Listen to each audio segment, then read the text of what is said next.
هەرێمی کوردستان لەسەر نەخشەی جیهانەوە بۆ سەر نەخشەی جیهانی گواستنەوەی ماددە هۆشبەرەکان. ئەو زانیاریە مەترسیدارانە چینکە لەبارەی ماددە هۆشبەرەکان لە هەرێمی کوردستان ئاشکرا بوون. هەرێمی کوردستان لەسەر نەخشەی جیهانی ماددە هۆشبەرەکانە. تەنها لە ساڵی 2023دا زیاتر لە 2.7 تەن ماددەی هۆشبەر دەستی بەسەردا گیراوە. بەپێی راپۆرتی ڕێکخراوی نەتەیەکگرتووەکان تایبەت بە ماددە هۆشبەرەکان لە هەرێمی کوردستان تا ساڵی 2023 هیچ حاڵەتێکی بەکارهێنان و بازرگانیکردنی ماددە هۆشبەرەکانی تێدا نەبووە.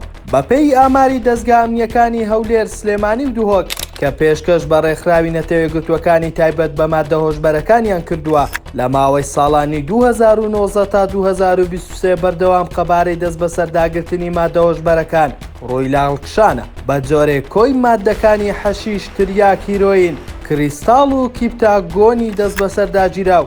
لە ساڵی 2019 تەنها 206 کیلۆگرام بووە، بەڵام لە ساڵی 2023دا گەیشتووە بە 2 تەن و 708 کیلۆگرام. تا ئێستا هەرێمی کوردستان جگە لە بەکاربەر و بەرهەمهێن بووە بە ڕێڕەوی هەناردەکردنی ماددەی هۆشبەر و لەسەر نەخشەی جیهانی وەک ڕێڕەوێکی مەترسیدار ئاماژەی بۆ دەکرێت.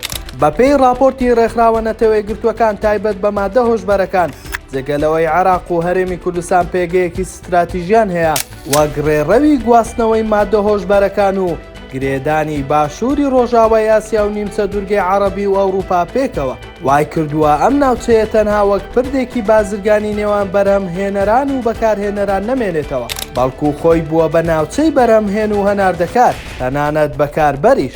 بوونی ڕێژەی بێشوماری ماددە هۆشبەرەکانیش گەواهی ئەو ڕاستیان. ئەوە لە کاتێکدا پێشتر حکوومەتی هەرێم دەیگوت هەرێمی کوردستان دەخەینە سەر وزەی جیهانی لە ڕێی نەوت و گازەوە، کەسی ئێستا لە کۆتاییدا کەوتۆتە سەر نەخشەی ماددەی هۆشبەر کە دوور نییە بەهۆیەوە دووچاری سزا ببێت.